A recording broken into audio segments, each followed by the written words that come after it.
নমস্কার বন্ধুগণ, সকলে কেমন আছেন? আশা করি প্রত্যেকেই ভালো আছেন। আমিও ভালো আছি। ঝুমুরস হেলদি হেসেলে একটা নতুন রেসিপি নিয়ে আপনাদের সামনে চলে এসেছি। তো এই দেখুন পনির, আর এই যে হলো বিরিয়ানির চাল। বুঝতেই পেরেছেন কি রান্না করব বলুন তো? পনির বিরিয়ানি। তো অনেকেই মাংস খায় না, তারা কিন্তু পনির বিরিয়ানিটা মাংসের মতো করে রান্না করে খেতে পারবে। তো চালটা ভালো করে ভিজিয়ে নিয়েছি, পনির পিস পিস করে কেটে নিয়েছি। এইদিকে আলু এইভাবে মাংসে আলুর দেওয়ার মতো আলু করে কেটে নিয়েছি। এবার আলু আমি সিদ্ধ করে নেব।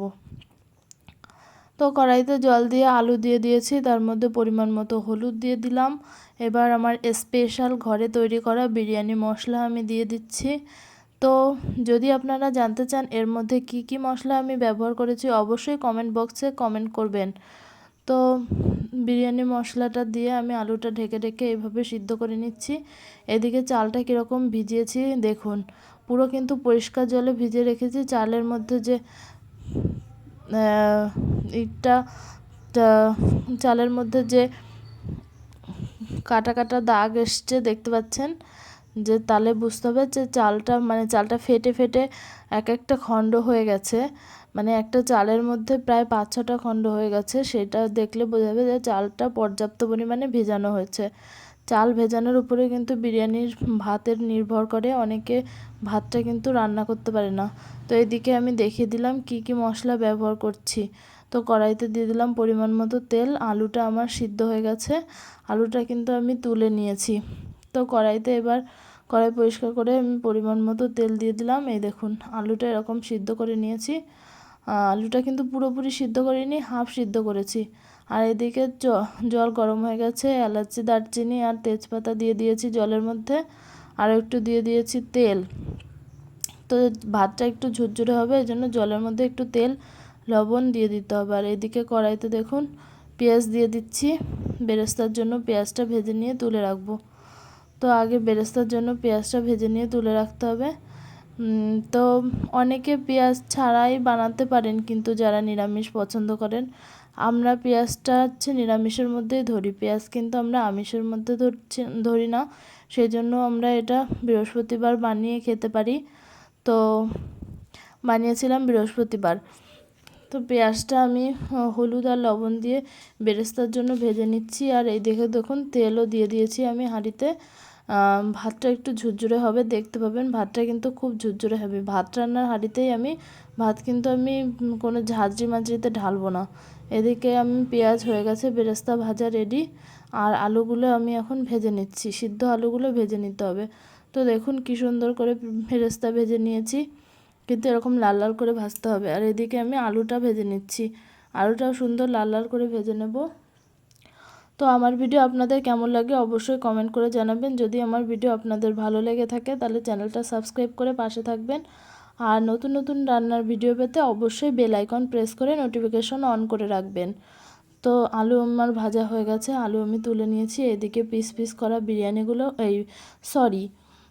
পনিরগুলো ভেজে নেব। তো বলতে বলতে অনেক সময় ভুল হয়ে যায়, যদি কিছু ভুলভাল বলে থাকি তাহলে একটু মার্জনা করে নেবেন। তো যাই হোক, আমি এদিকে পনিরগুলো কিন্তু সুন্দর করে তেলে লাল লাল করে ভেজে নেব। অনেকে পনির রান্না করতে গেলে পনির কিন্তু ভেজে আবার জলের মধ্যে রেখে দেয়। আমি কিন্তু জলে রাখি না, তবুও কিন্তু ভালো লাগে খেতে। তো আমি আজকে যেইভাবে বিরিয়ানির পনির রান্না করছি, আমি নর্মাল পনিরের তরকারি কিন্তু ওইভাবেই রান্না করি।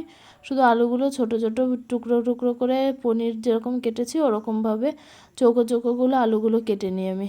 এদিকে ভাত কিন্তু দেখছেন কি সুন্দর ফুটে উঠেছে।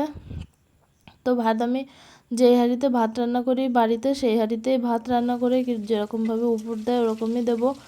এই দেখুন পনির লাল লাল করে ভেজে নিয়েছি, এবার তুলে নেব। তো আমার 1 ঘন্টা কিন্তু লেগেছিল রান্না করতে।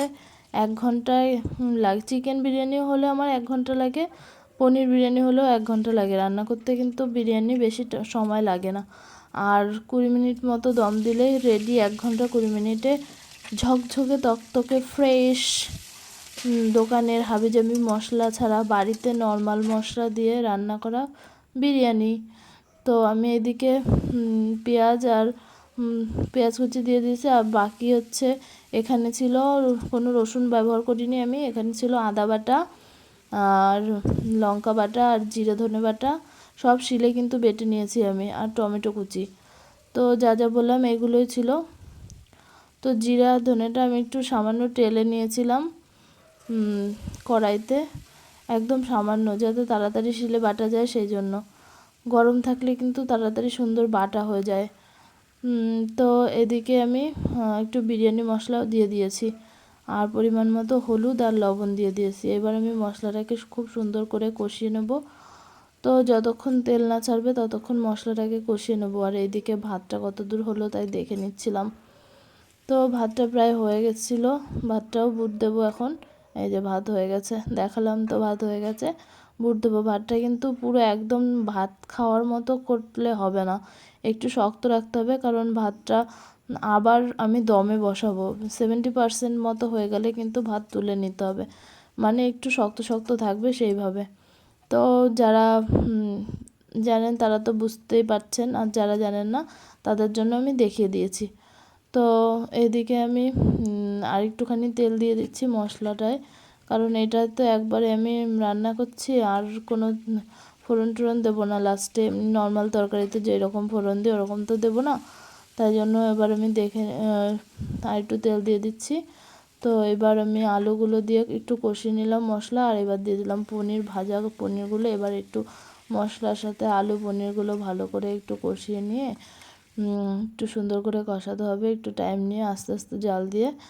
তো এই রান্নাটা যদি কাঠে করতে পারতাম তাহলে তো আরও সুন্দর হতো খেতে। তো যাই হোক, গ্যাসে করেছি, এখন বর্ষাকাল, কাঠে রান্না করার একটু চাপ আছে।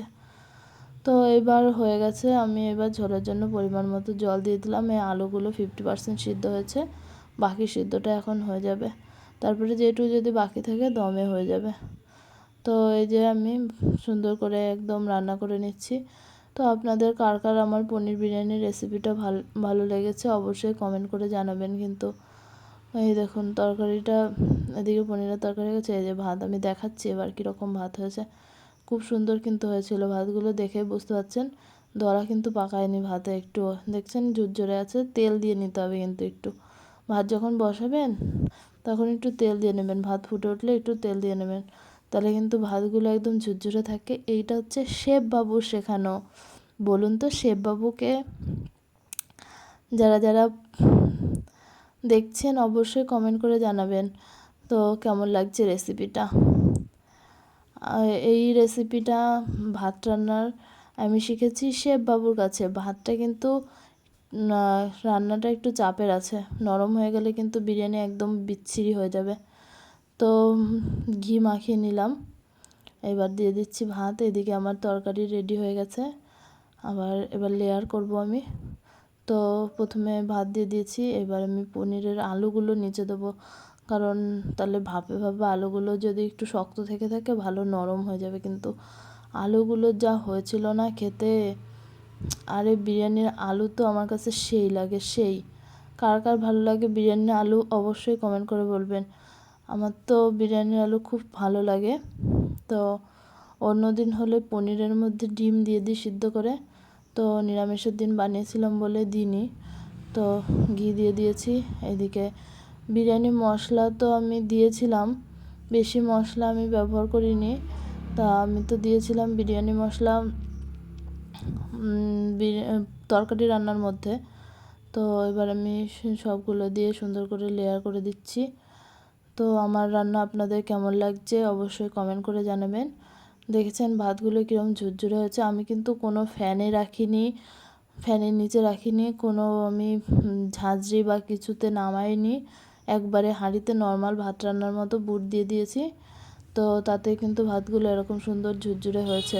অবশ্যই চালটা, এইটা একটা সিক্রেট জিনিস, লাস্টে যেটা দিলাম সেটা হলো সিক্রেট জিনিস, সিক্রেট, টপ সিক্রেট। এটা হলুদ হলুদ কী দিলাম বলুন তো, কিন্তু কেশর দিইনি। বলুন তো কী দিয়েছি। তো এই যে, তো এখানে আমি বিরিয়ানি মশলাটা দিতে ভুলে গেছিলাম, সেই জন্য উপর দিয়ে আর একটু বিরিয়ানি মশলাটা দিয়ে দিয়েছি। তো যাই হোক, এই যে ফাইনাল লুক। তো কেমন লাগছে রান্নাটা আপনাদের অবশ্যই কমেন্ট করে জানাবেন। থালায় থালায় বেড়ে নিয়েছি। তো সকলে ভালো থাকবেন, বাই।